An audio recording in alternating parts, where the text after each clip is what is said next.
સમાચાર સામે આવી રહ્યા છે જ્યાં ભાજપના નેતા પૂર્ણેશ મોદીને મોટી જવાબદારી સોંપાય તેવી ચર્ચાએ જોર પકડ્યું છે। ગુજરાત ભાજપના પ્રદેશ અધ્યક્ષ બની શકે છે તેવી ચર્ચા છે। અમિત શાહ અને જેપી નડ્ડા સાથે બેઠક બાદ આ ચર્ચાએ જોર પકડ્યું છે। પૂર્ણેશ મોદી હાલ ભાજપના નેતા છે અને તે ગુજરાત સરકારમાં મંત્રી પણ રહી ચૂક્યા છે। આ સીધી તેની તસવીરો જ્યાં જેપી નડ્ડા અને કેન્દ્રીય ગૃહપ્રધાન અમિત શાહ સાથે પૂર્ણેશ મોદીની આ બેઠક તે પૂર્વ ધારાસભ્ય અને ગુજરાત સરકારમાં મંત્રી પણ રહી ચૂક્યા છે અને હવે ગુજરાત પ્રદેશ અધ્યક્ષ તેમને બનાવવામાં આવે તેવી શક્યતાએ પૂરેપૂરું જોર પકડ્યું છે। આ મોટા સમાચાર જ્યાં ગુજરાત ભાજપના પ્રદેશ અધ્યક્ષની જવાબદારી પૂર્ણેશ મોદીને સોંપાય તેવી શક્યતાએ હાલ જોર પકડ્યું છે।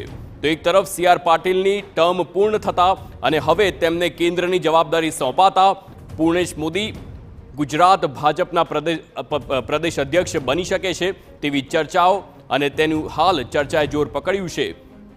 પૂર્ણેશ મોદીને મોટી જવાબદારી સોંપાય તેવી શક્યતા છે।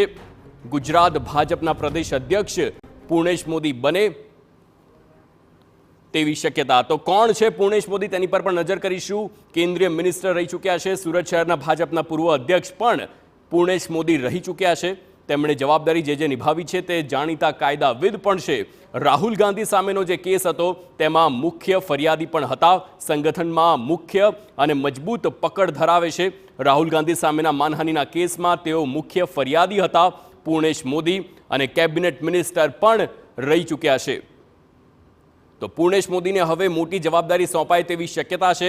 તેઓ ગુજરાત ભાજપના પ્રદેશ અધ્યક્ષ બની શકે છે। આ પહેલા હાલ સી આર પાટીલ ગુજરાત ભાજપના પ્રદેશ અધ્યક્ષ હતા અને તેમના નેતૃત્વમાં ગુજરાતમાં 156 બેઠક આવી હતી, પરંતુ હવે તેમને કેન્દ્રની જવાબદારી સોંપવામાં આવી છે